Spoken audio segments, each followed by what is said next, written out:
This is the Bigger Pockets Podcast, show 282. You're listening to Bigger Pockets Radio, simplifying real estate for investors large and small. If you're here looking to learn about real estate investing without all the hype, you're in the right place. Stay tuned and be sure to join the millions of others who have benefited from BiggerPockets.com, your home for real estate investing online. What is going on, everyone? This is Brandon Turner, today's host of the Bigger Pockets Podcast, here with my co-host, Mr. David Green. How you doing, David Green? Other than melting in this 100-degree California heat, I'm doing pretty good. How's it over there? Definitely not 100 degrees. All right, so I'm going to start off today's show asking you a question I don't usually ask you. Instead of just, I already guess I said, what's up? What do you, how you doing? But what are you learning? Before we get to the interview, what are you learning lately, David Green? What's been on your mind? I was not expecting you to go that deep this early in the podcast. We're going deep. Right. What's been changing in your life? Go. So lately, I've been realizing that I tend to take on new challenges, learn them, and then get stuck there. So I'm going through a phase right now where I became a real estate agent. In my first year, I became the top selling agent in my office. It was awesome. I got off to a great start. I got really good at being a real estate agent. And then I just got stuck in just playing that role all the time, when what I really wanted to be was a business owner. I wanted to develop a business, learn how to be an agent, hire agents, teach them how to do it, and have more David Greens running around that can help investors find properties. Please. Anyway, I agree. More David Greens. And what ended up happening is I lost my confidence because people like Brandon didn't believe in me and said mean things when I was recording the podcast. And I just got stuck in the same place. So what I'm realizing is every time I get comfortable, I need to start asking myself, what's the next step? How do I push forward? You want to get comfortable with being uncomfortable. And I'm not. And it causes me to not take the steps forward that I need. So I spent pretty much all day long thinking about this and realizing I need to start hiring people, finding talent, giving them new positions within my company, and teaching them how to do what I'm doing so they can do it and we can help more people en route to being the top selling real estate team in the Bay Area. So it's kind of heavy as it sits on you and you think about all the fear and uncertainty and what if it goes wrong. And just like everybody else, I have all these doubts that go through my head. And I have to remind myself what we say all the time on the podcast. Well, you got to think about what could go right. What would I be missing out on if I don't do this and I don't expand exponentially and I don't teach more people and I can't help more people, and then bad real estate agents end up getting more business. So that's kind of what's been going on with me, and you asked for the truth, so you got it. That was deep for like off the cuff me, throwing that at you. Wow. All right. Well, I guess if you're in the Bay Area, you should hang out with David and be part of his team. Look at that. I even gave you a plug. All right. That was nice. You like that? All right. We're gonna build you're gonna be the number. You're not gonna be the biggest real estate team in the Bay Area, the biggest real estate team in California. I don't know who's number one right now, but we're coming for you. That's what you heard it here first. Brandon Turner writing checks that I now have to go cash. All right. Well, we got to get on with today's show. Today's show is really fantastic. We've got a couple guys who actually met through BiggerPockets, through a mutual connection, through BP. They got together and they've been crushing it in their real estate. And so we talk a lot today about partnerships and how to put them together, how to make them work, how they're finding deals, how they're funding deals. Some really cool stuff there. So you guys will like it, both single family, multifamily. We cover it all. But before we get there, let's get to today's quick tip. All right, today's quick tip. Very simple.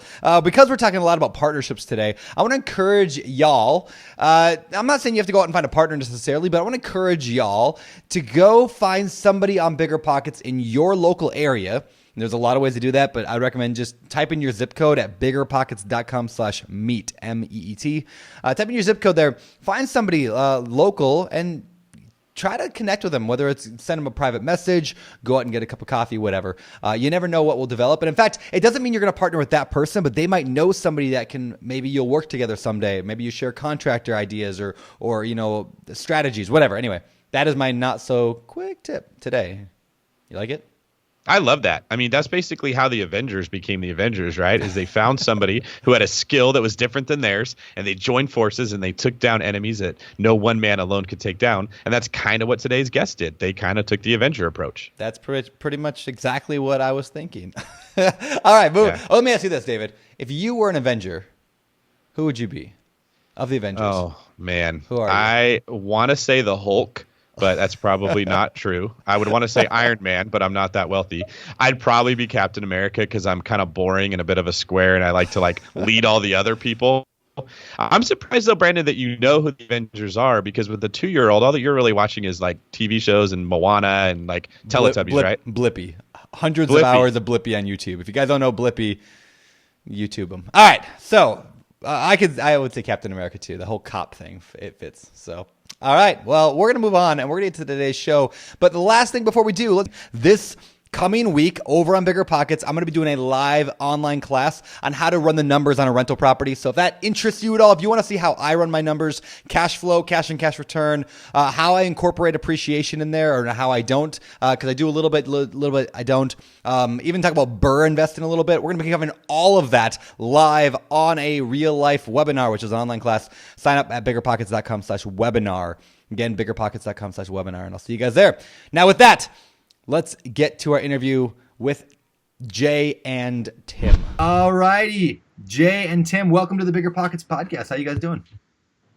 Outstanding. Great. Thank you for having us. Yeah. So I know you guys only via social media. I guess we're BFFs there, maybe, so to speak. But I want to get to know you a little bit about your real estate investing journey. Now, my understanding is from our little notes here is that you guys were like both getting involved in real estate independently before you kind of joined forces and took on. Is that correct? That is correct. That is affirmative. Yes, sir. All right. So why don't we go through each of your individual stories first, and then we'll jump in together. You guys want to do a little game to figure out who goes first? A little rock, paper, scissors? Let's do it. All right. One round. So it's not best of three. One round. Okay. You got to do it to the camera. Ready? You guys look at each other and do your little things here. All right, ready? Who you betting on, David? You do rock, paper, scissors, right? Rock, paper, scissors, shoot. Shoot. And then we shoot on shoot. Ready? Yeah. Rock, paper, scissors, shoot. Tied. Rock, paper, scissors, shoot. All right. All right. First. I got the paper. All right. Just tell us who you are, then tell us your story. All right. Hello, everybody. My name is Timothy Kelly. I am currently active duty military. I'm stationed in the Pensacola, Florida area. Got involved in real estate back in 2011 when I purchased my first single family home with the intentions of living in it and flipping it, over the course of a couple of years, adding value to it over time. Pretty successful with that. And then throughout that 2 or 3 years, I'm like, real estate is actually pretty neat. Started reading a lot more about personal finance and real estate. So my curiosity grew. And then one of my partners, still one of my best friends today, Jordan Griggs, if you're out there, I love you, man. We bought a land, and that was pretty much it. And then I moved to, that was when I was living in Virginia, the Virginia Beach area. Then I moved to Pensacola, Florida, now where I'm stationed. And a few months after I got here, I closed on a fourplex using a 203K loan that I learned all about on BiggerPockets with the intentions of house hacking it. Long story short, now that's a rental, a very nicely cash flowing rental. And just before we close on that, me and Jay met through BiggerPockets. A broker linked us up together. We were both independently talking to him. His name is Kyle McGee on BiggerPockets. He then recognized that we both had similar goals, and then he put Jay and I in touch. And from that point, that's when me and Jay met. Super cool. All right, so Tim, a couple quick things. First of all, can you explain what that 203K loan is? Because we do talk about it a lot at BiggerPockets. It's not real well known, but I think it's one of the most powerful strategies, especially doing it with a fourplex. Oh man, this is like my favorite show ever, because this is like the best use, I think, for a 203K loan. So what is that? Can you kind of walk us through what did you do? What does that mean for that deal? Absolutely. So the 203K loan is an FHA backed loan, whereas you can purchase a property with your intentions of living in one of the units, and you could wrap in your rehab costs. When I first learned about this, I had to read it over a couple times to think and to convince myself that it was real, because I'm like, is there a better way to first get involved in real estate than to leverage the power of a bank not only paying for your property, but a bank paying for your rehab? And I was like, okay, so I'm going after this. And it's really quick numbers. It was $150,000 property, fully rehabbed. It needed some tender love and care for sure. So then I put $100,000 worth of rehab into it. So the total loan was $250,000. 3.5% down is all I needed to come up with closing costs and everything. That was about $15,000, give or take a couple thousand. And with that, I had to, only put that 15K down, and I was able to get into a 4-unit property that essentially included $100,000 worth of rehab, and now it's in a very hot, desirable market in Pensacola. It's been fully occupied ever since, and it turns out that we actually had the intentions of house hacking it, living in one of the units, renting out the other 3. Because the rehab went a little bit longer than we expected. It was supposed to go about 90 days. It lasted for about 7 or 8 months. We were settled into another place. So FHA guidelines, you have to have the intentions of moving in for 6 months and 1 day, because we were past that. We ended up just turning it into a rental, and that was pretty much the one of the last deals that I closed, and it was pretty cool. So always try to convince people if they're unaware of house hacking or unaware of the 203K loan. I love trying to get people into that, at least learn about it and try to leverage the same thing I did. Yeah, that's awesome. I love that 203K loan. Yeah, because it allows you, like, normally in a deal like that, you would have had to come with, even if you would have done FHA, you would have had to come with the 3.5% of the 150, and and then another $100,000 of cash, which is how most people do real estate deals. But this is like the banks like combine both together and then just pay 3.5% of the total, and they will fund the rehab. Like and it's like probably a 30-year fixed mortgage at like the lowest rates in human history. It's like stupid good. Absolutely. Yeah. Yeah. Super cool. All right. So, David, you want to add anything to that before we jump over? I'm kind of hogging today's show. No, I'm good. Let's hear about Jay. All right. Cool. So I got my start in 2006, right? And because we now know the height of the market was coming shortly after that, I like to refer to that as to my false start, right? That's before BiggerPockets. That was before really knowing anything other than what was shown on HGTV, flipping houses. So I bought a 3.2 1950s ranch style house with the idea of living in it and flipping it. That quickly turned into we owned it.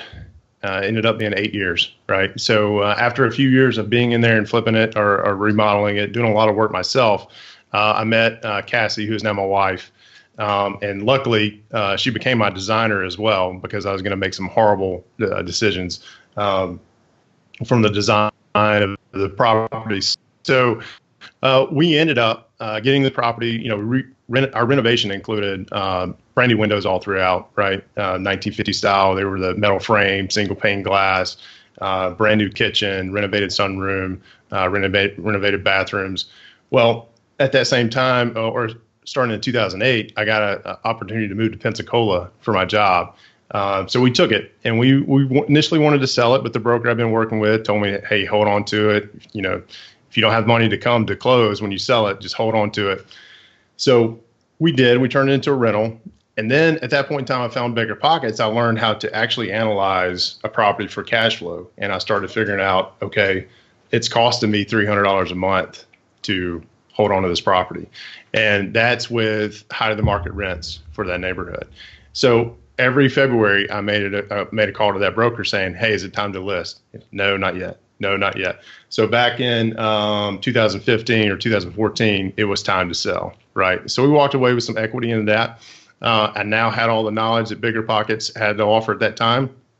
We paid, then after selling it, we paid cash for our next one, which was what I consider our true start.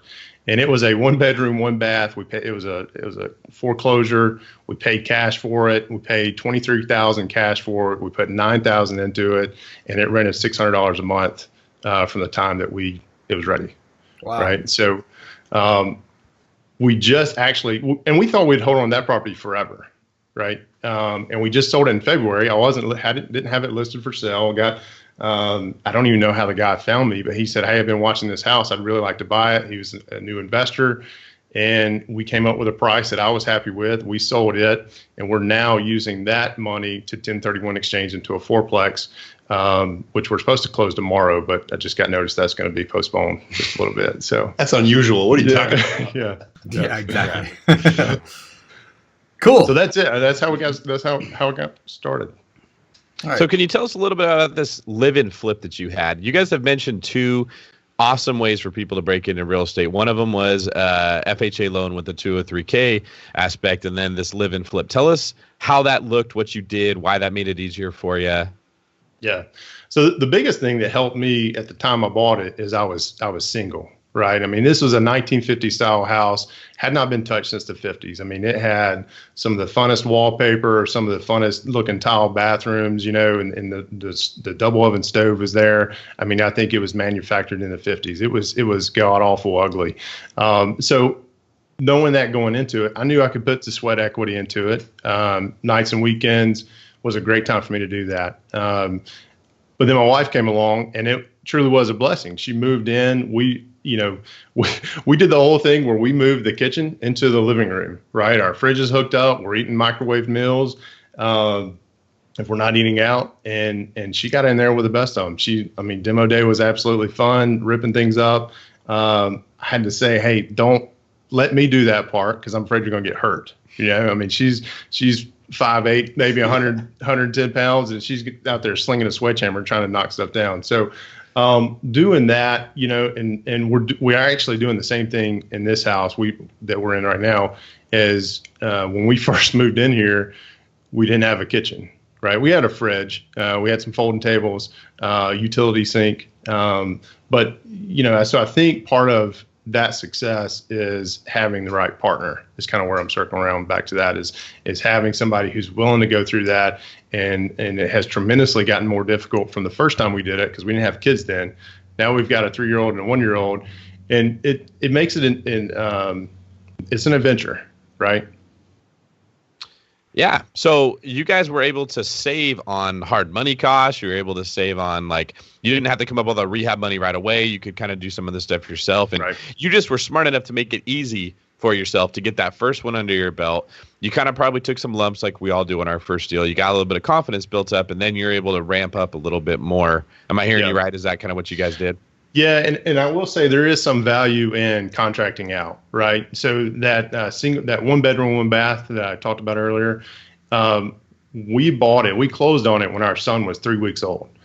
And as you guys know, when you have kids, there's a lot of things that just change, and you can't really prepare for them until the kid gets here and you kind of start adjusting. So we went into that idea of, hey, we're going to do we've done this before. So, all we're doing is painting some walls, putting on the floor, everything we can do it ourselves, and we can save on that labor. Well, so we closed on it in October, and we didn't get it ready until February of the next year. Right. And so afterwards I did the math. I said, well, we missed out on, I think it was 6 months or something like that we missed out on almost $2,000 in monthly rent. And then I already had contractor bids, and it was well below that for them to do the work themselves. So, there's some value in knowing your limits and knowing your available time and what's going to make the most sense to produce the most cash for you. Yeah. So you guys were both kind of doing your thing on your own, and then you guys met through a mutual friend on BiggerPockets. Can you tell us how you guys knew when you were introduced to each other that you'd make a good team, or how this person knew that you guys would make a good team?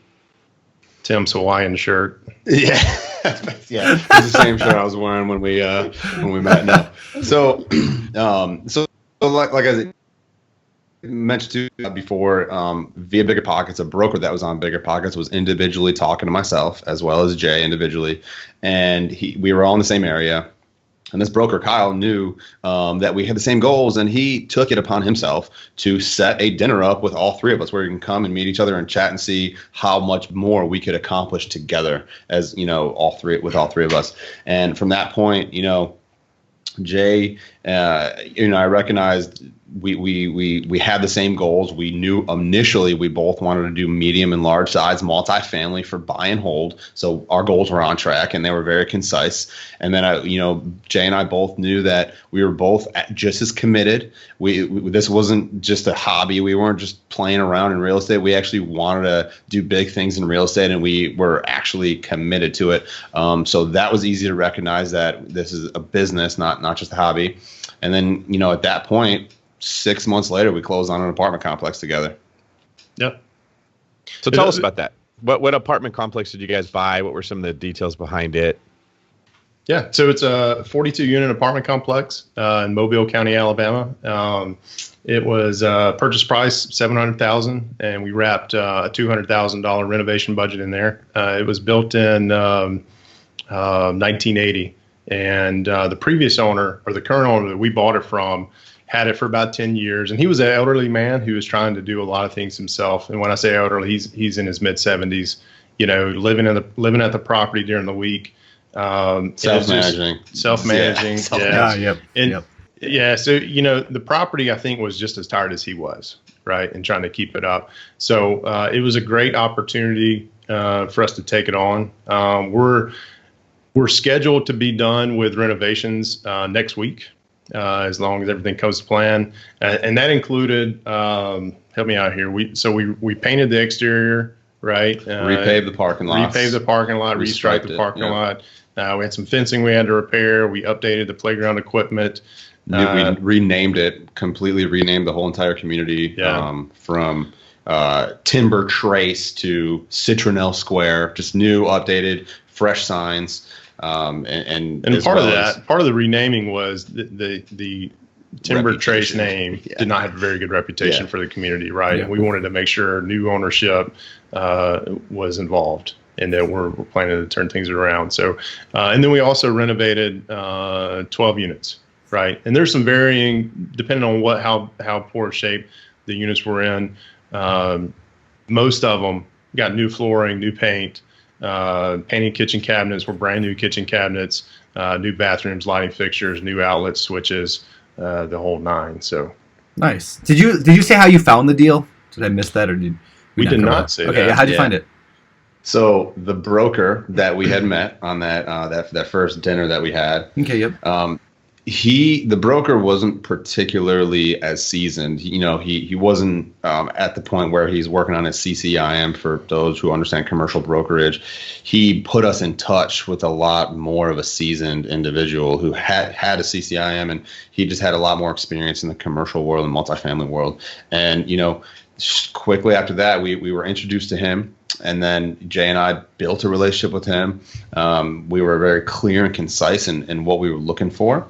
And we told him exactly what we wanted. He knew we weren't just messing around. He knew we were serious. And that was essentially one of his pocket listings.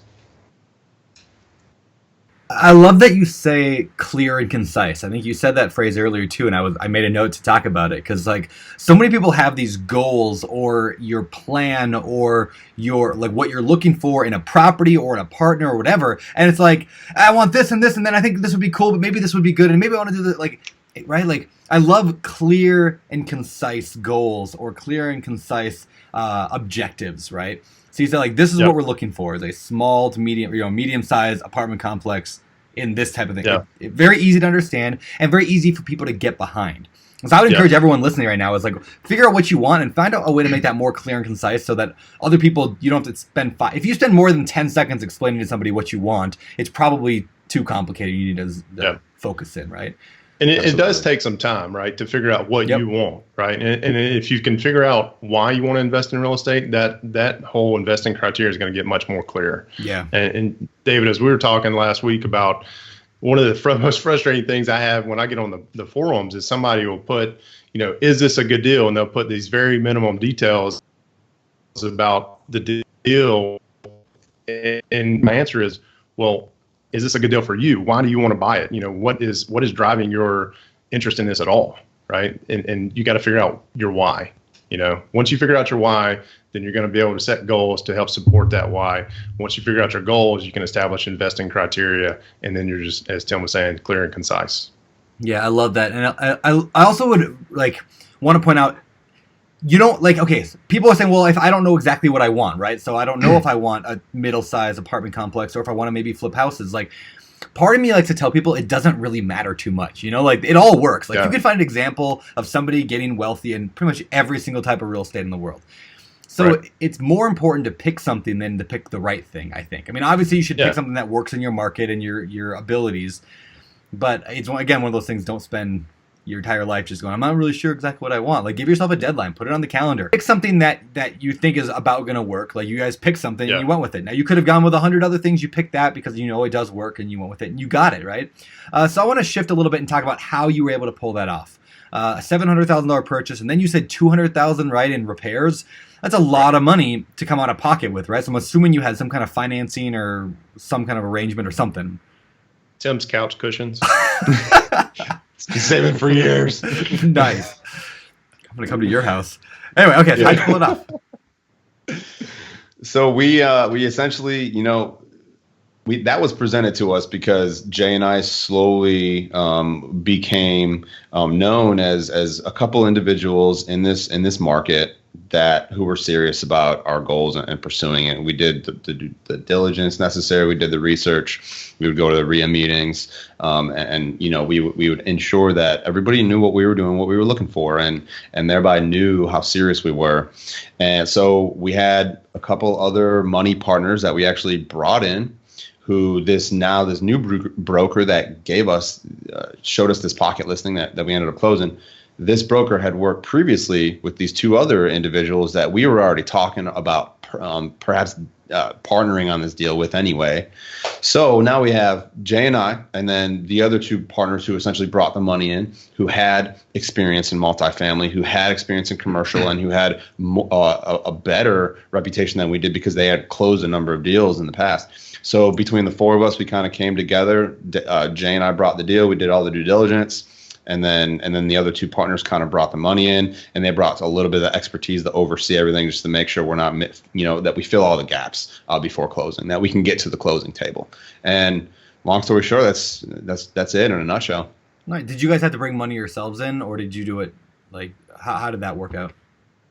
We did. We had the option to not because of the other efforts of raising money, but we felt.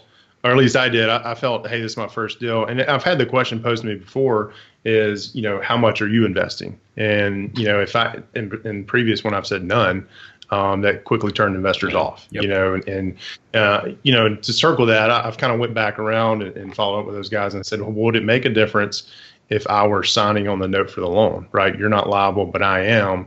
Even though I'm not putting money on the table, I am liable for that $900,000 loan. There's an absolutely. That's you contributing more than just putting the deal together. So that helped with the conversation, right? That didn't happen particular for this deal, but it's happened for others, right? Yeah. I don't think.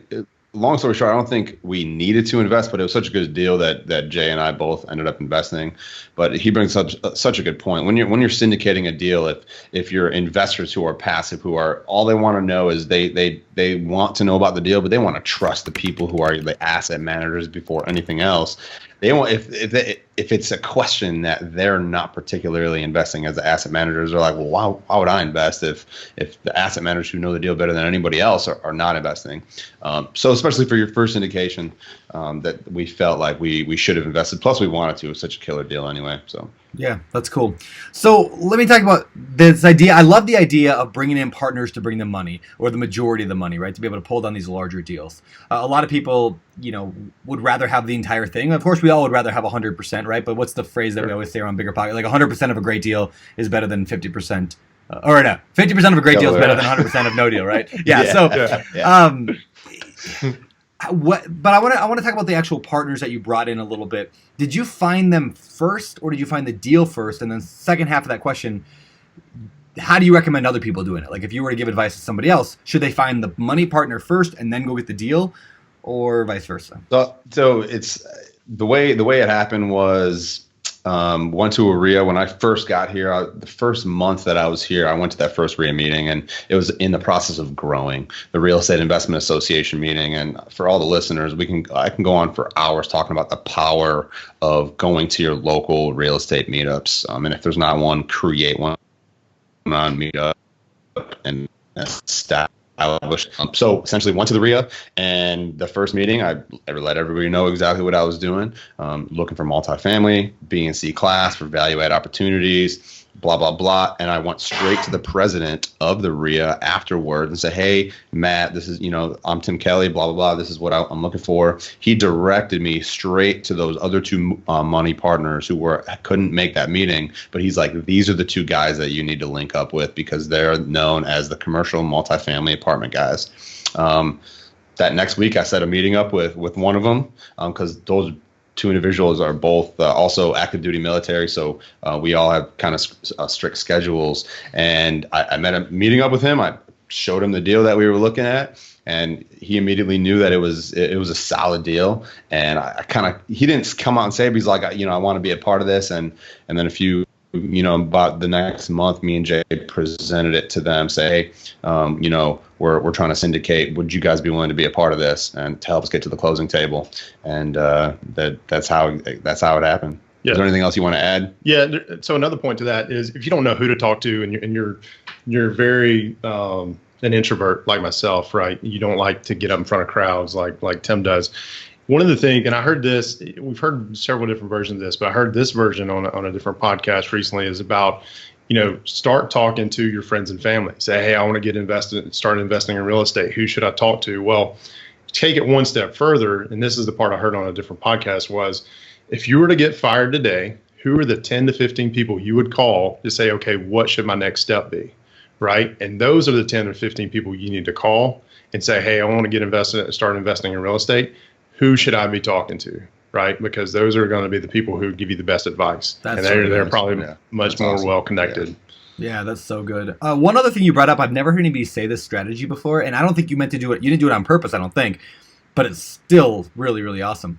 You brought the deal to the guy, it sounds like, to almost like ask advice, right? You weren't even pitching him the deal at first. You were asking advice, letting him know about the deal, getting him excited along with you. And then later, again, I'm not saying you did this on purpose, but it's such a cool strategy, right? And then later you go back and say, hey, are you interested? Because now they've had time to think about it. They've had time to look at the deal a little bit. They know who you are. They trust you that you were asking advice. And now you can raise money. I'm totally going to steal that move and start using that. It's for everybody listening, I'm telling you, especially if you've done a little bit of real estate yourself and you want to go after the medium or large size multifamily deals, and you don't have that cash on hand, or you don't have the reputation where you could raise a couple million for a deal, bring it to the people that can. I'm telling you, because once you get this first deal done, there's been exponential growth with both Jay and I, with now people know, look, we closed an apartment complex, and it's almost like, without even realizing it, you're a magnet to money, to people who want your advice, to people who know that you have the capacity to close deals. You get more deals coming through. You get more money coming through simply because you knew how to get that first deal closed, and it was a medium. It wasn't a massive, size apartment complex for our first deal, but it's amazing that if you bring those partners, and not only that, they're expertise, we essentially call them the board of advisors for this deal, because they didn't really make any decisions unless me and Jay were faced with a situation where we needed to consult them and say, hey, we're looking at this property management company before we sign a paper with them.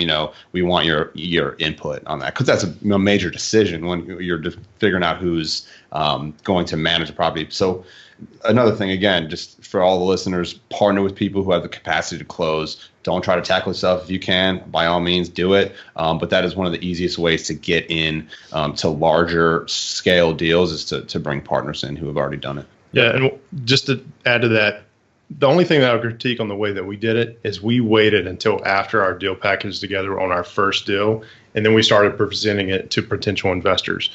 The way I do it now is I'll go to sit down and have lunch with somebody that I know is interested. I'll take a sample deal package with me and say, look, at some point in time, I'm going to bring you something like this. Let's talk through it. I want you to get comfortable with it, make sure you understand it, and tell me what you don't like about it and what you're going to have to see to be a partner on the next deal I'll bring you. I love that. That's really smart. Yeah, I think my buddy Michael Blanc, who has a podcast and a blog, and he's a writer, he's been on the podcast a few times here. He talks a lot about that, and I'd never heard that before. He told me that is the sample deal, put together a sample deal. Yeah. And That then might be where I got it from. Oh, maybe. Well, that Sure. is where we got it from. Is it? That's what his sample deal package is essentially all we used, and we were able to, transition that and make that reflect our deal, and that's essentially the same one that we use for all of our deals from this point. Yeah, it's so smart. Yeah. Love that. You guys bring up a really good point of there's a lot of different things that need to be done. There's raising the money. There's preparing people for when you're going to be raising the money. There's running the rehab. There's finding the deal. There's finding people that can vouch for you so that you can close the deal. Can you tell us a little bit about how you guys split up the duties that go into taking down something like this? Sure. Yeah, well, part of that is we're still figuring that out, right? So, our first big deal together, there's a lot of moving parts, and especially the rehab piece. And I think David, you and I, we all talked about how our personalities are different. Tim and I, our personality is different. And I think what's happened naturally is our personalities have just kind of shifted and taken on roles. And we really haven't talked about it too much, but it's almost like, okay, you're good at this. You focus on the details. You're going to scrutinize everything. You're probably going to make a couple contractors angry. You do this, And then Tim, big picture guy, always positive attitude. Nothing can go wrong. He's going out and doing this, right? So that's kind of how it's evolved. Yeah. But again, it took that first deal for us together to figure that out. And the next one that comes along, it's just going to be easier. And the way I've learned is that Jay is the left brain. He's the analytical. Sometimes he overthinks. Sometimes he's the perfect epitome of the analysis paralysis. I don't think I've ever had analysis paralysis because I'm the right brain. You could have stopped it perfect. Okay, that too. My bad. But yeah, I'm the right brain. The over. I kind of have that 10,000-foot view, and I can see the big picture. I could paint the vision, charismatic with people. I could easily strike up a conversation with pretty much anybody. I'm the guy that every single RIA meeting, I get up in front of everybody. Some people have seen it over and over and over every month.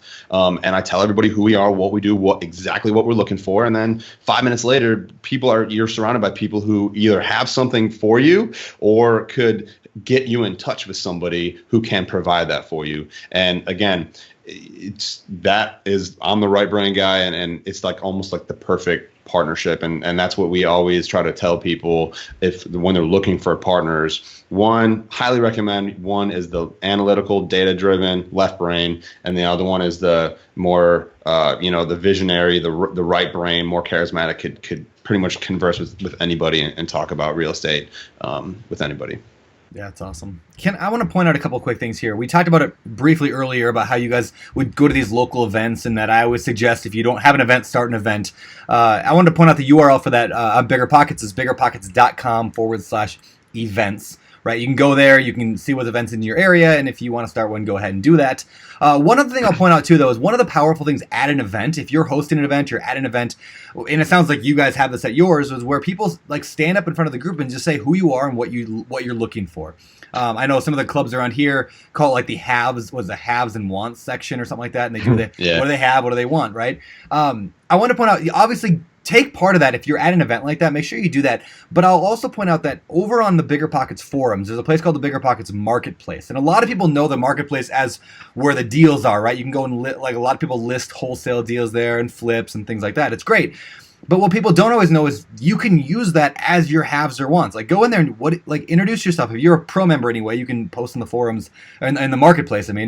So hey, I'm looking to get started here in Pensacola, and I'm looking for a medium-sized apartment complex. If anybody has any around, let me know, right? Those kind of posts might attract just the right person, especially if you have some keywords in there like city names. People will see that, read it, reach out to you, and just like in the real world where they surround you afterwards and like, hey, let's work together. Hey, I got an idea.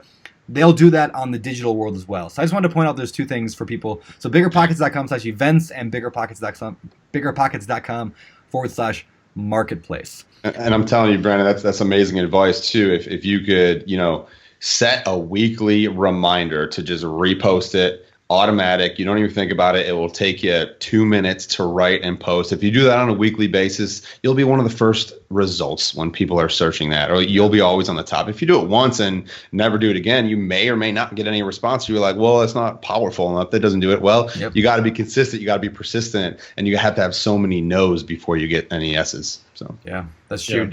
Yeah. You guys are in the forums. At least I've seen your names around, right? Like, yeah, absolutely. Yeah. Why? Can I ask you, like, why do you? Maybe it's a little selfish question, but like, why do you participate in the BiggerPockets forums? It's you. We feel like every no. I participate for two reasons. One, to learn, because there's still a tremendous amount of value that I don't know or never thought of, right? And two, to help give back. Because I promise you, if I wouldn't have found BiggerPockets, I would still be buying single family homes. It cost me $300 a month to keep, right? And it's just.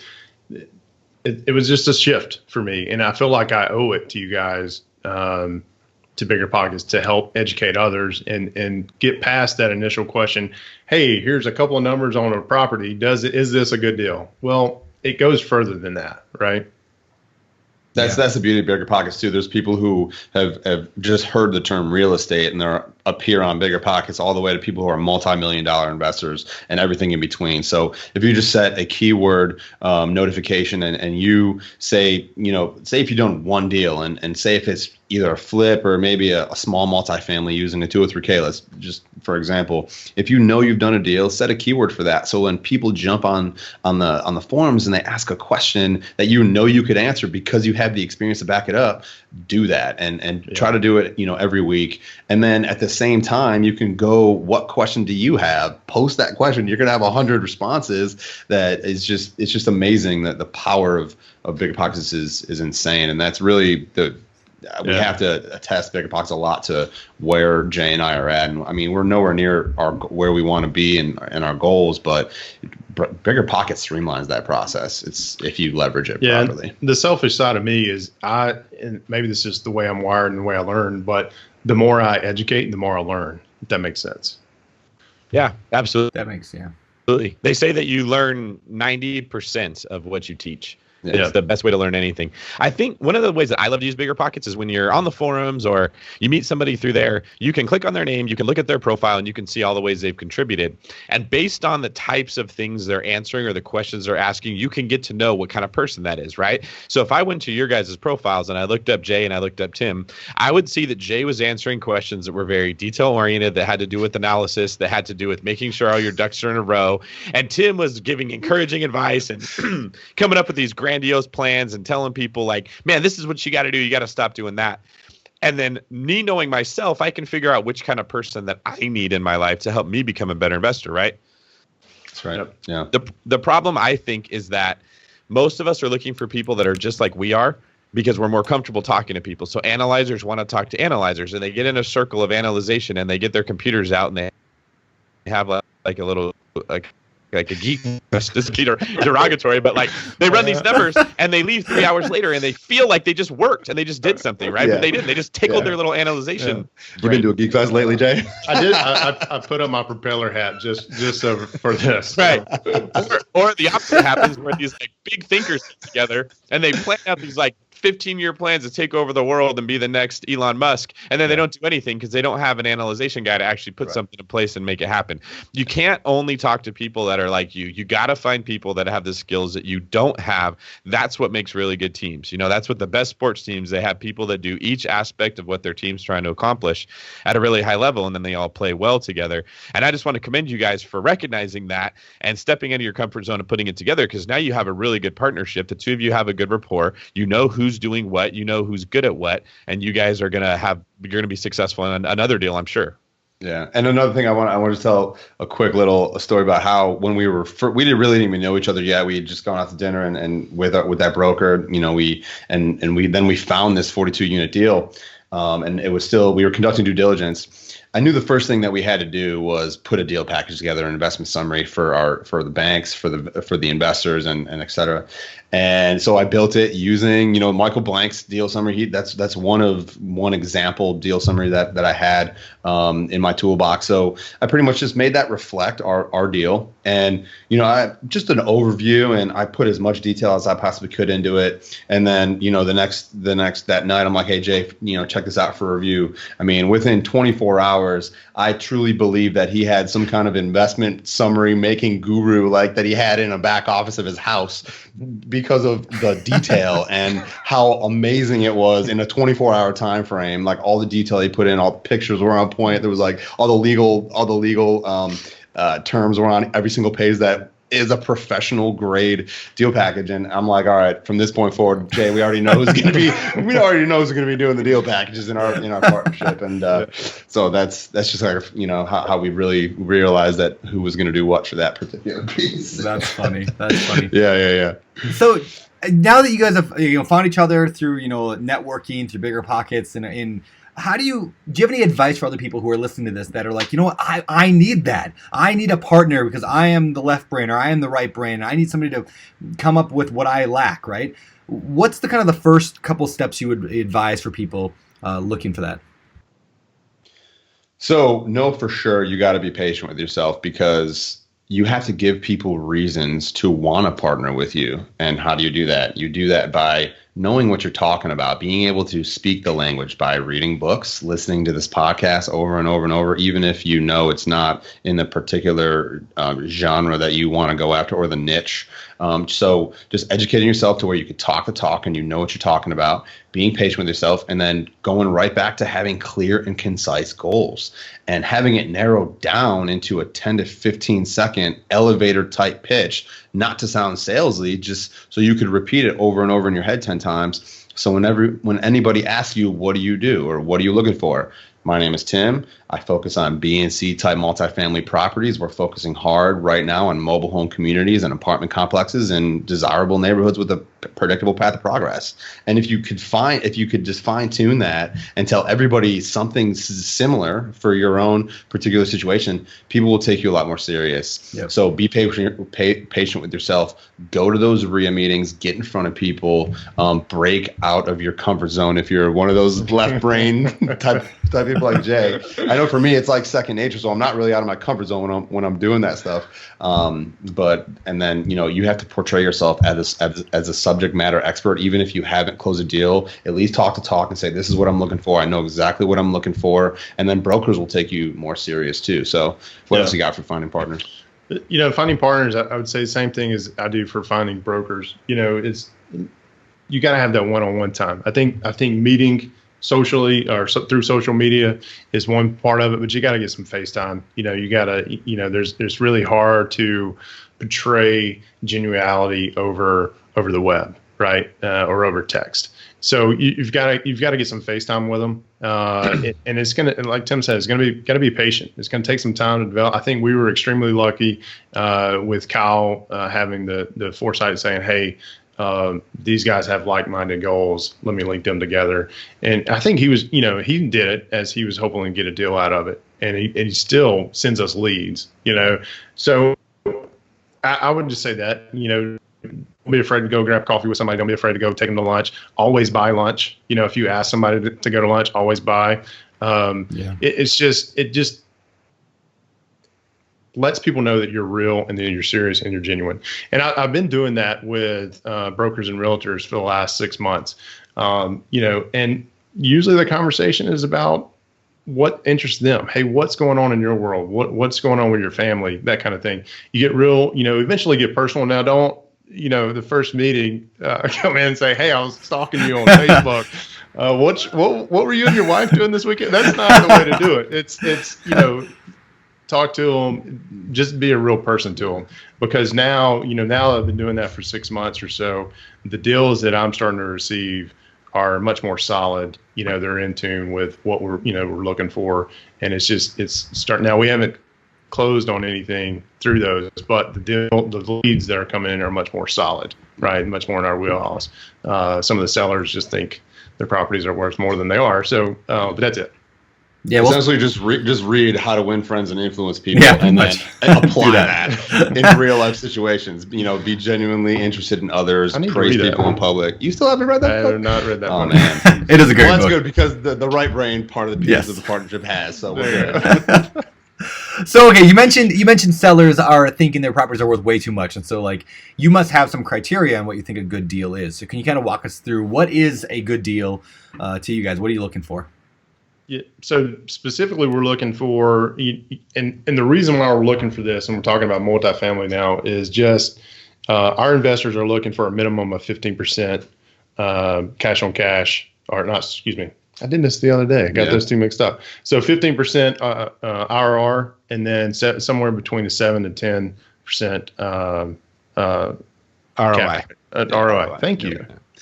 I'm the numbers guy. And yeah. If we met.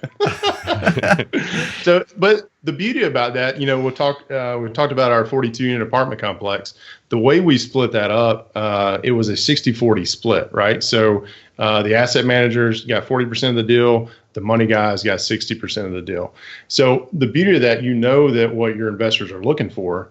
So you can kind of tailor the deal ever how you want to, right? And the latest deal package I put together, it was ugly. We ended up throwing it out, but it was a 90-10 split. But the reason why I say it's a beauty of that, and I learned this from one of our other partners, is that you go to an investor and say, hey, this is going to get you 50% return. They're probably going to look at you and say, hey, you're crazy. This is not going to matter. But and he did this exact same thing. He reworked the numbers, gave himself a larger percentage, went back to those same investors and said, okay, now what do you think? And like, yeah, we can do It's that. just more realistic. Yeah. So even though it's less, it's just more realistic. So it works out. Yeah. The point I want to make there is you just got to know what your investors or what your potential partners are wanting out of the deal. Yeah. So before we even look at the numbers, while Jay is stressing over the numbers, basically, I'm looking at the location, and especially if we don't know the market very well, and I haven't analyzed the deal without going to 3 different websites. Bestplaces.net, that's Sperling's Best Places, BLS.gov, it's Bureau and Labor Statistics, and City Data, citytacdata.com. And this is all we're looking for is these are very simple metrics that are so powerful. Is the population increasing? That's it. Is it going up?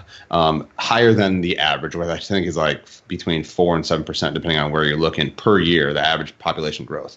And then not only that, but the median home price has to be above $100,000, because if it's below $100,000, that means that people could actually afford to buy their own home instead of renting one of your units. So median home value, at least 120 is usually where our target is. We'd be willing to look between 100 and 120 if the other metrics are checking out. And then making sure that there's diverse employment in that market. There's more than 2, 3, 4 solid employment industries in that market, making sure that there's healthcare, maybe there's government, maybe there's aviation, maybe there's a school system of, multiple, not just one. It can't just be one specific industry that is carrying the economics of that market. So, the location is the first thing I look at while he's stressing over the numbers, basically. and don't be afraid of beehives either. Beehive? Oh man. Is there a story with this? Yeah. So during due diligence of our 42 unit, we noticed that there were some bees swarming around this unit that was not occupied. And that was it. They were swarming on the outside, whatnot. Well, then we got to going into the unit, and bees start coming in more. So our property manager at the time wanted to just go in there and have our groundskeeper spray them down and that be it. And I was like, no, something's telling me that there's more to that. So we hired a professional beekeeper to come in and scope out the situation. And the hive in there was about 5 years old. The size of it was ginormous. Like 6 feet by 4 feet wide. Whoa. Like 4 feet wide by 6 feet long. It was massive. It was crazy. It was crazy. So, pictures of it. but we got some pictures of it, and we got some really good honey out of it that I actually jarred up and gave to our investors. That's right. And the running joke was either this is going to be the most expensive jar of honey you've ever, or this is your first dividend. Yeah. Right? So that's what it was. Yeah. That's funny. But of course, That's that's funny. going back to more metrics. We're looking for those value add opportunities. You know, we're looking for the location. Obviously, the numbers got to work, but value add opportunities like high expenses. You know, essentially, where's the NOI, and high expenses could mean that the owner is paying for some of the utilities, like a water, or where you could bill it back using RUBS, a ratio utility billing system on a master meter. It simply just numbers get put into a formula, and every tenant gets billed back equally based on occupancy. So, you know, low expenses, if there's shutters that are falling off, if the grass is overgrown, and then of course, if there's a distressed seller, if the seller is in any way distressed, and how do you know that, Jay? How would you know if the seller is distressed? He's in his mid-70s, and you look at the property around him that he's been managing and taking care of himself, and you know, half the shutters don't have windows on them. Some of the units didn't even have unit numbers on them. We walk in through one due diligence, and one of the units had some water damage to it, and there's mold, you know, surface mold that hasn't been taken care of. That's how most people respond to that. Is like, what about that? And he goes, I've been meaning to get to that. Yeah, I mean to get to that. Like 2 years ago, or, you know. So, but yeah, so that's pretty much it. I mean, and then, we also found a stack of about, for podcast listeners, it's about 4 inches thick of trouble calls that were never addressed by the tenants, dating back probably just a couple years of trouble calls. So the tenants were not getting taken care of, and that's why it had the reputation that it did. And that was, you know, some easy ways to identify a good opportunity. You know, I wonder if there isn't some way to like use. I've never heard of an investor talking about this, but I wonder. And now I'm just going to give away some massive secret here. No, like to find like use like Yelp and find like the apartments that have the worst ratings right on Yelp, and then use that as a lead gen source. Like I don't know if they rate apartments on Yelp, but like. Yeah, I wonder if because like there is probably a thing there. Like the more complaints that tenants have, probably the worse the landlord is, the more likely they are to sell and be in distress. Good idea. Google reviews allows you to. Does it? Yeah, maybe it's worth looking at Google reviews and so you can find the ones. Anyway, all right. So before we move on to the fire round, I'm curious. I actually got inspired just now by our conversation earlier about how a lot of the real estate clubs have this section, the haves and wants. So I'm gonna shift that to our guests today, you guys. Is there anything that you guys want that our listeners might have? Is there something that we could help, like our listeners who are listening right now? Like, what is it? You have the clear and concise goals. So what is it that you would like our listeners to know that you guys are looking for in your business? So, and Jake can back me up or completely change it, but this is what I believe that we are looking for. And it is mobile home communities and apartment complexes, any size, any condition, within a 3-hour drive of Pensacola, Florida. That means Mobile, Alabama, Mississippi, down even closer, getting closer to Orlando and Tampa and Jacksonville, and then up into Atlanta. Not as far as New Orleans, that's probably like the border, but any size, any condition, mobile home community, and an apartment complex or multifamily deal. We like to stay between at least over 60 units up to 100, but we're going to look at all deals because some hidden gems won't meet all of our criteria, which we'd be willing to flex.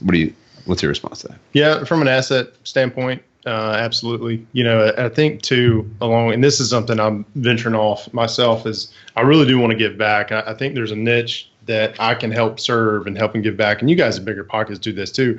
But the focus for myself is, real estate investing for the W-2 employee, right? And that's kind of what our Facebook group my Facebook group is dedicated toward, is because I started this journey with, hey, I'm going to clarify this in case my boss is listening. That the company that I had worked for a little over a decade, I was a principal at. We were acquired. Under no stretch of the imagination did that acquisition go good. Don't even want to say the word great. Everybody claims that. Everybody knows it. It was a very frustrating time in my life, and I was like, hey, I'm ready to pull the ripcord. I'm ready to do this full time. Well, that was 3.5 years ago. And things have since ironed out, and I actually love what I do, right? Just like you guys. I mean, Brandon, I've heard you and Mindy and Scott, I'm sure David said the same thing, is that, we could all be financially free right now, but we love to be able to give back. So my focus is now, hey, you can work a full-time job and focus on that niche. And a lot of me focusing in on that is in turn helping me learn, right? Teach, but learn kind of thing. So, I would love to point people to that Facebook group. But yeah, from an asset standpoint, Tim hit it right on the head. Cool. And we will link to you guys' BiggerPockets profiles, obviously, in the show notes of this show, which you can get to at BiggerPockets.com/show 282. But we're not quite done yet. We still got the next segment of the show, which we lovingly refer to as our Fire Round. Fire round. It's time for the Fire Round.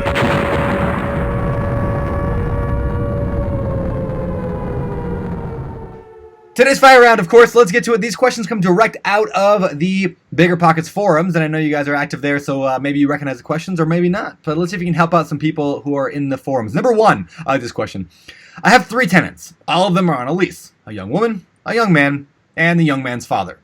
The couple is nice, and they make more than enough to afford the place. The father is clearly a freeloader. Last night, the father and the son got into a fight. It sounds like the police were called.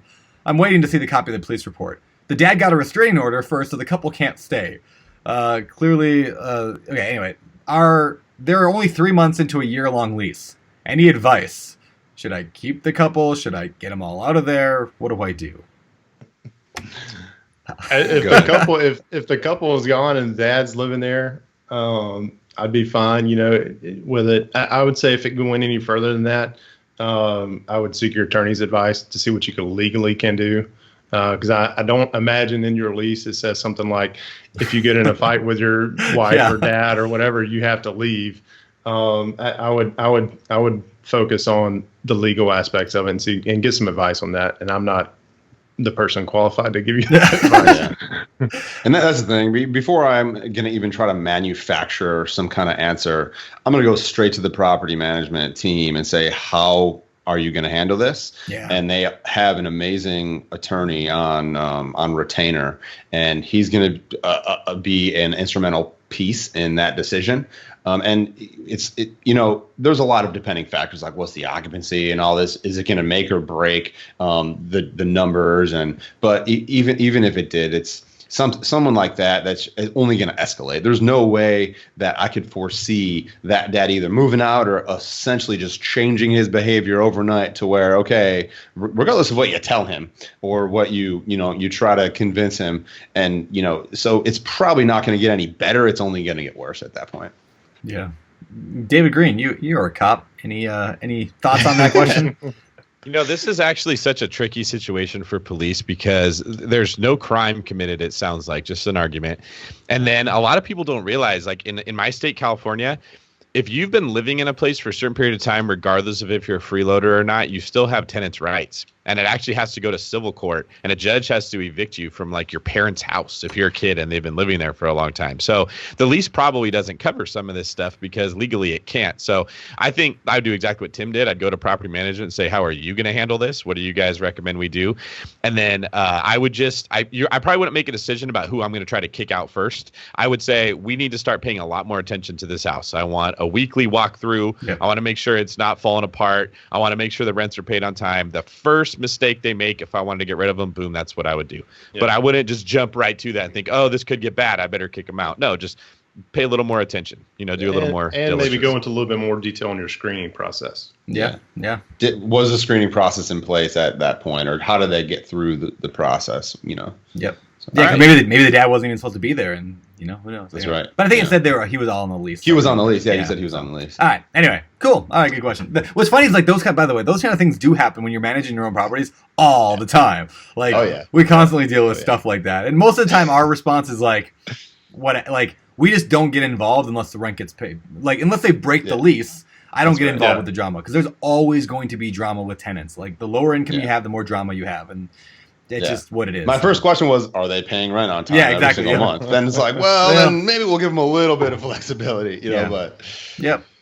And All right. that's why I use property management. There you go. That's right. That's exactly. I'm If like, I don't have the authority to arrest you, I don't want to be involved. It's just right on, right on. All right, next question. The sellers do not want to give me a due diligence period in the offer I'm writing. What do I do? Walk away. Good I would call. say walk away unless they can give you all the requested financials, which are essentially a one sheet of paper with all kinds of bullet marks, everything from certified financials to a P&L dating the last 36 months.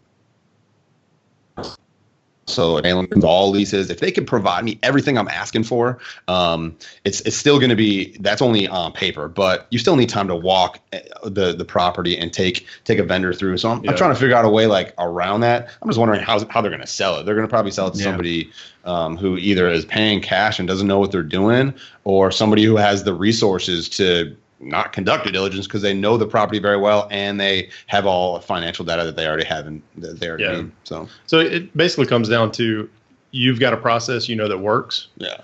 And the way to repeat success is to use that same process. If you're used to doing acquiring properties like that, by means, so be it. Exactly. I'm not there yet. We're not. I don't know that I ever will be. It's funny this came up in the fire round because this exact scenario has happened to me last week. My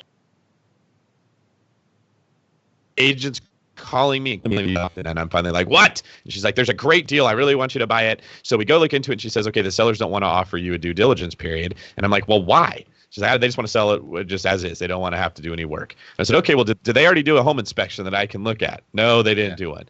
Okay, well, do they have any reports of what work has been done? No, that's not the case. They said that you can pay for a report yourself and then write an offer if you like it.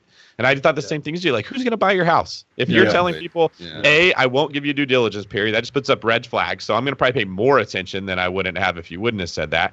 And then you didn't even get a report done for me to be able to look at myself. So now we're just like in a stalemate. And it's stupid because that house is going to sit on the market for 60 days. I probably could go just get my own inspection report and nobody would ever buy it. But just out of pure principle, I don't want to. Me and Jay were just talking about that. It seems like now sellers are doing due diligence on the buyers before the buyers even start due diligence. So I'm trying to put an LOI in for this mobile home community, and before we even get it under contract, they're like, we need to see a pre-approval from a bank. We need to know exactly how much they're putting down. We need to know what bank they're using. Like all this whole list of stuff. They're doing due diligence on us before we even get it under contract. It's like, I don't know if I want to proceed with this deal. There's too many deals out there to mess with this one. So.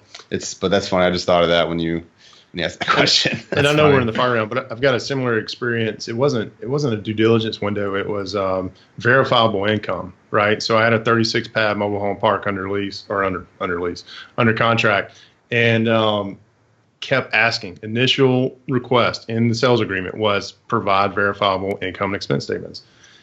Anyway, ended up walking away from it because they would not do it. They would not provide them. I think their last comment after many, many excuses was, we're just good people. You just need to trust us. You need to trust us. Like, clearly, they're not very motivated to sell. What's funny is when I was doing the mobile home, I mean, I'm looking for mobile home, but when I was buying my first mobile home park, I was running across that kind of thing all the time. Like, so many mobile home park operators do not have any records. Like, they probably like walk door to door and they're like, hey, you guys got your change out of your couch cushions today? Yeah. And like, they just collect rent when they want, how they want. No paperwork. Yeah, will you take a piece of notebook paper that's maybe signed or maybe it's not signed? I think Tim was on to something, though. I don't think they were motivated to sell because I even offered to do a master lease for 3 years so I could build that financial information and then, strike a deal with them, but they weren't up for it. So on to the next one. Yep. All right, next question. If you had no ties to any city in the U.S., where would you move to start your investing career? So me personally, I'm going to live where I want to live and I'm going to invest where it makes sense. So investing would be the middle of the United States. Okay, the South and the Midwest. That is where there's steady growth. When you're looking at the United States, The East Coast and the West Coast is the most volatile, that reacts the most to the per se market cycle, the cyclical 20-year period of time that homes appreciate and depreciate. So the middle of America is the most proven to be steady growth. There's going to still be down markets, but during those super volatile times where California and Florida are going up and down, the Midwest and the South are stable. So I would invest there and maybe move to Hawaii and hang out and learn how to surf from Brandon. You're invited anytime. Nice. You've already got the shirt. Yes, There you you do. go. Hey, that's, Pull the money out of your couch cushions. You can pay for your plane ticket, and you're ready to go. Easy day. Brandon, right. why don't you go ahead and take this last question? All right, I can do it because I was reading this. I think it's an interesting question, but it's kind of long. So 12 months ago, this guy paid off his first rental property in Boise, Idaho. Now he's making cash flow of a little over $1,000 a month. He thinks he can sell the property for like $230,000. All right. So it's worth $230,000. He's making about $1,000 a month in cash flow. So he wants to take that money and use it elsewhere because he's not making a massive return off of what the property's worth. The two options are, A, sell it and take the money and invest it in two separate single-family house rentals. Maybe put 20-25% down on each one. Or not sell it, take out a home equity line of credit instead, a line of credit on it, and then use that to buy one more house. What would you do? Yeah. What you got, Jay? So I don't know this guy or his goals, right? So if it really depends on what he wants to accomplish. For me, I'm in it for cash flow. I would, if what's going to give me I'm going to pursue the option that's going to give me the most cash flow. Now I do like home equity line of credits, right? Because you're only going to pay, right? So it's versus selling it off, putting down payments. I don't know. I'd have to run the numbers. Here's the overthinker and analyzer coming out of me. But I want to see what's going to give me the most cash flow.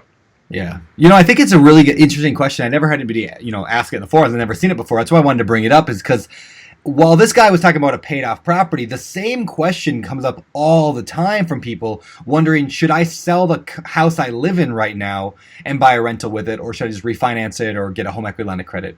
And so, yeah, for me, I'm kind of like you, Jay. I just go through the number. I'm like, well, which would give me the highest return? And I go and run all the numbers and the return on equity. I know, David, you use that number a lot, the return on equity, and is it worth pulling out? And anyway, there is no right or wrong. I'm never a fan of leaving equity in properties. Not only is it not financially smart because you don't have the return on equity, right? But you're just making yourself more and more vulnerable.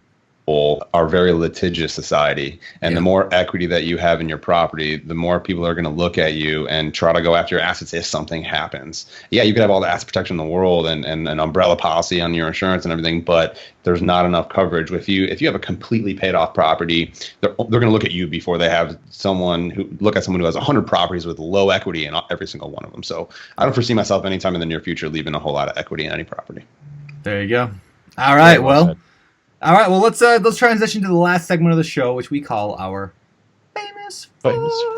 These are the same four questions we ask every guest every week, and we're going to throw them at you guys right now. Number one, I'm sure you've heard these before. Number one, what's your favorite real estate? Each of you can answer individually. Cool. What's your favorite real estate-related book, or current favorite? Are we paper, rock, scissors? No, go ahead. No, go ahead, man. So, Rich Dad, Poor Dad, you guys have mentioned it a lot, many guests have mentioned on the show.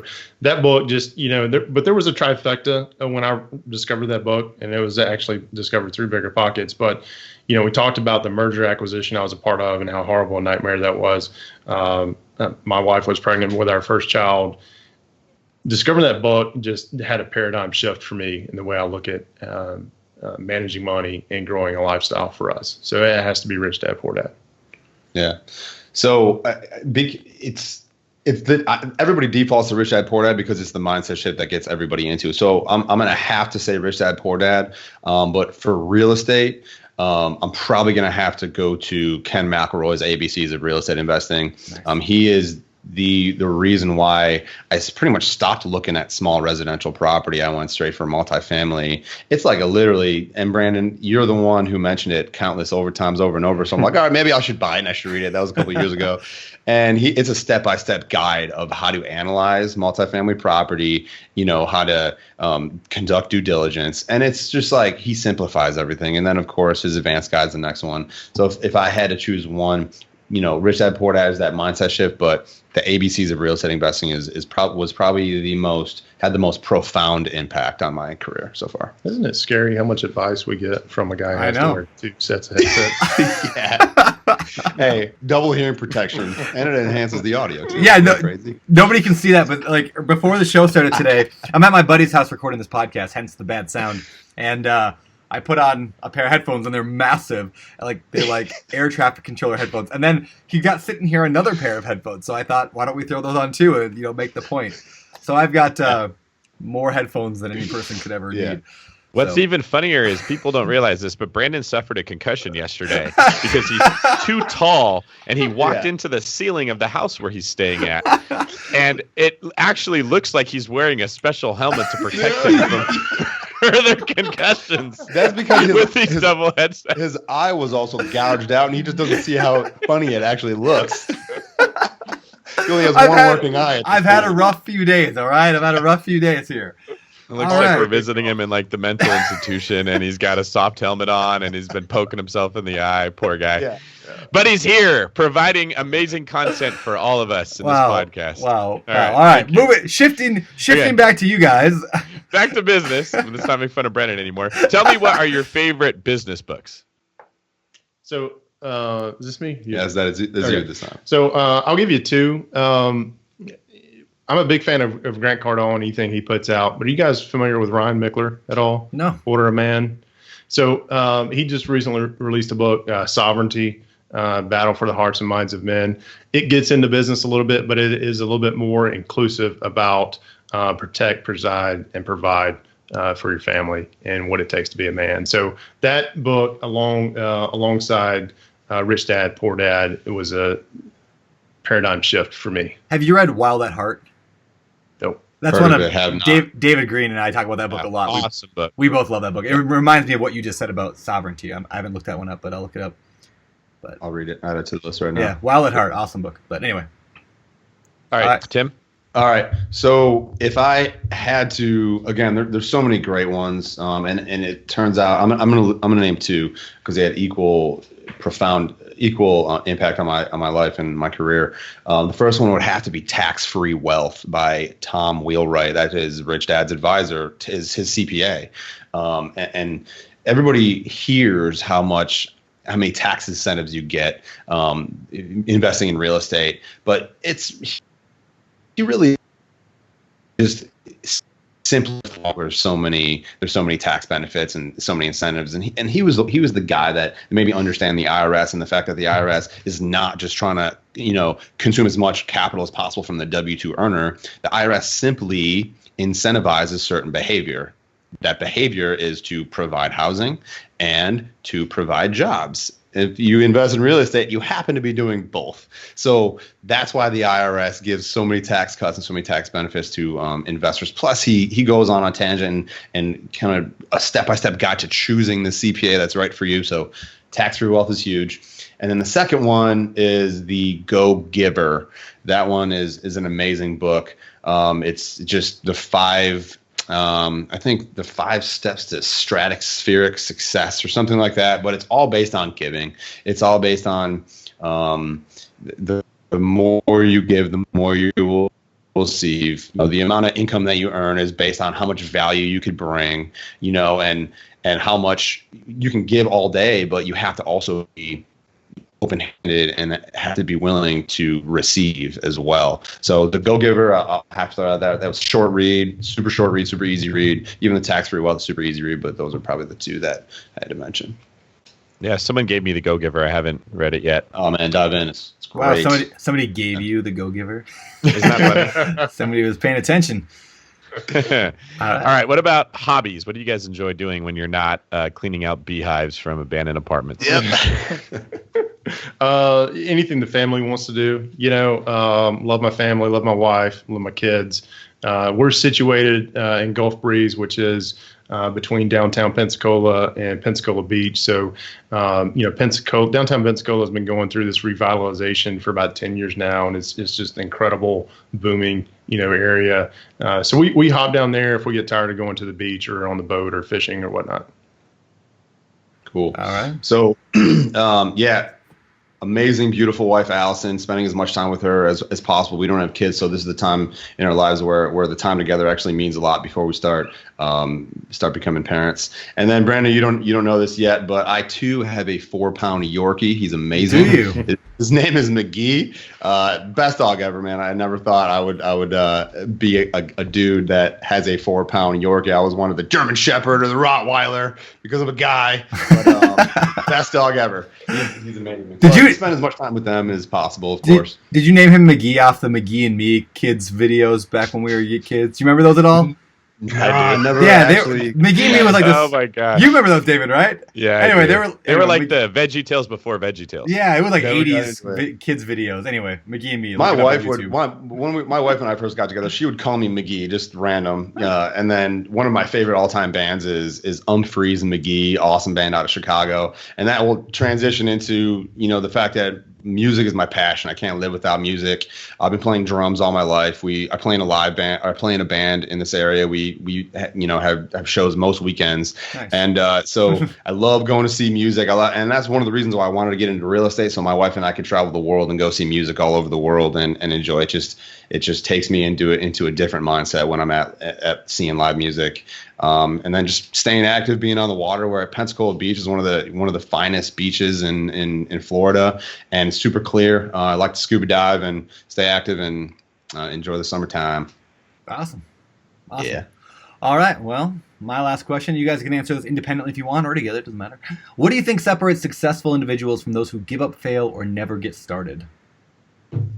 I think we both have the same answer, right? Pretty close. Pretty close is that you got to know your why, right? And I touched on this earlier. You got to know why you want to invest, and then you can set up goals to support that why, and then you can focus on your investing criteria to support those goals.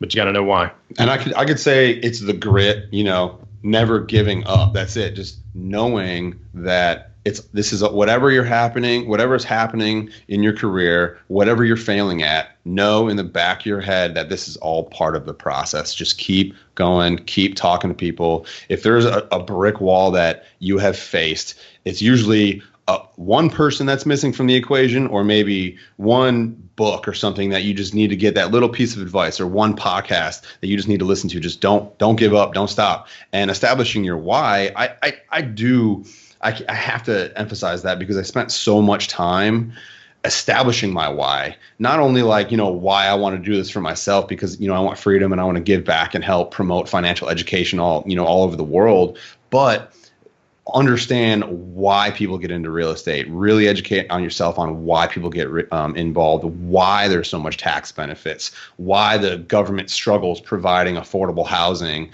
why all that. So if you had that solid why, I could say, well, you need to set up your why, but learn about all the reasons why people do this and why real estate is so powerful. I think because I spent so much time on that, everything is just a habit. Like, I don't even have to think, I just got to keep going. I failed, but I have to keep going. It's just a habit now. It just automatically happens because of that why is so strong and so stable. And it's a motivator, right? So when we talk about all the good stuff that happens in the deals and growing our financial wealth and independence, things go wrong, and you've got to have something you can rely on to help pick you back up and get you motivated again. And the clearer your why is, the easier that it is to do. All right. Tell us, guys, how can people find out more about you?